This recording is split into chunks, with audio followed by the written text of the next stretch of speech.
Look, I really wanted to come back with like a fun, positive podcast announcement or some cool philosophy lesson or a story about puppies.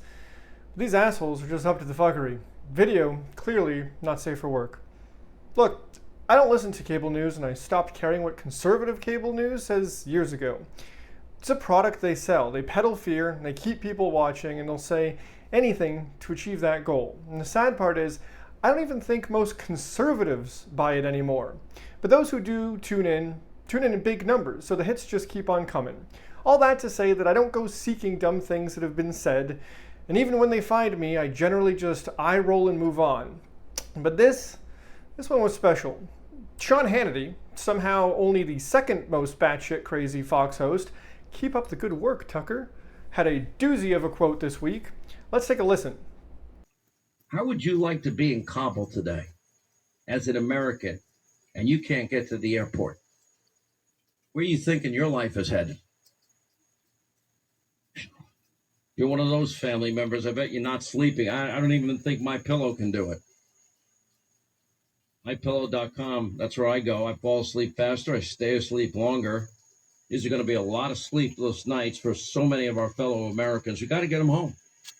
Now look, advertising is everywhere, but this is, as my wife put it, this is just a broken person. To roll from genuine human suffering to capital M, My Pillow ad is just, what even is it?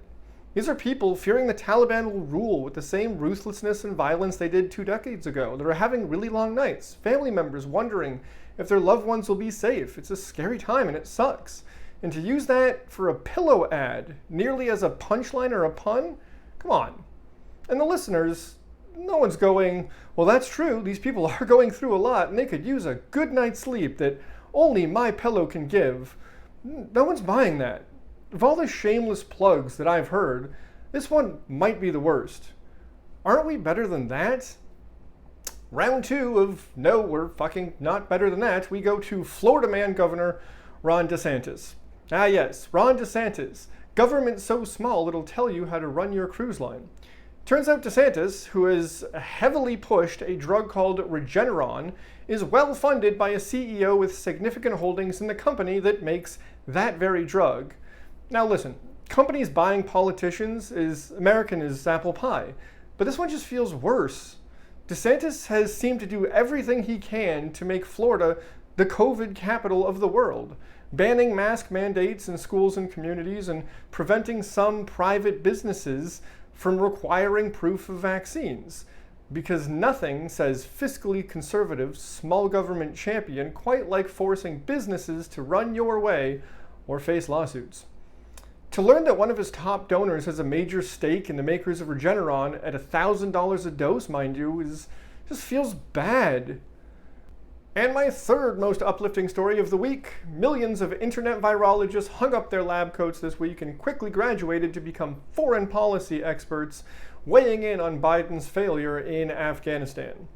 Now look, if you know me, I'm no Biden fanboy. Sure, I voted for him because, you see the other guy?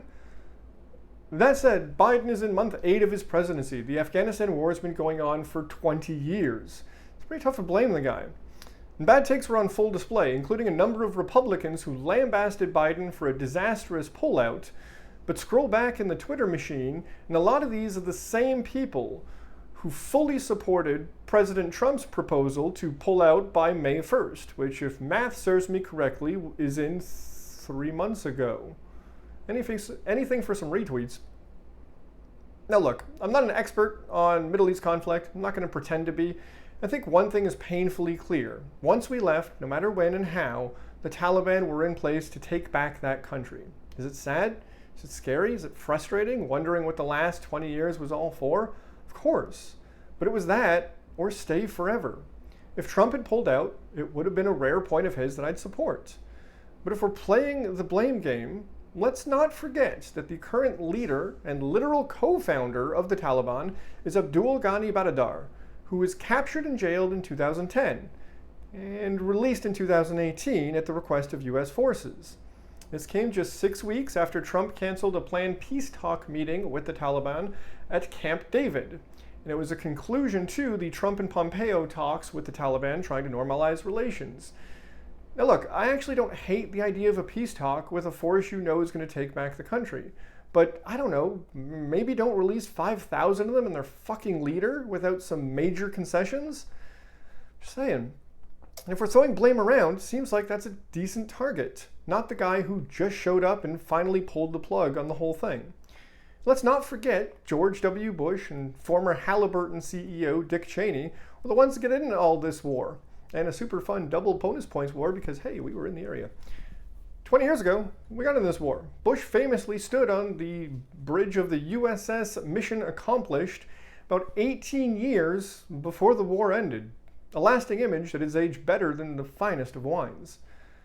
And remember, when a politician tells you we can't afford free stuff like college or healthcare, we can still afford 20 plus years of good old-fashioned free war whenever we want, and even when we don't. Seriously, the Afghanistan and Iraq wars were not actually failures, if you know what the actual objective was of those wars. Hint, follow the Cheney money. You can read more by me on that story on Medium, mfranciswrites.medium.com, link in comments. If you like the video, share it. If you hate it, tell me why. If you're still here, hey, thanks. I appreciate you. I love you. And I promise future content won't be so dreadful. Kindness wins. Tell your friends.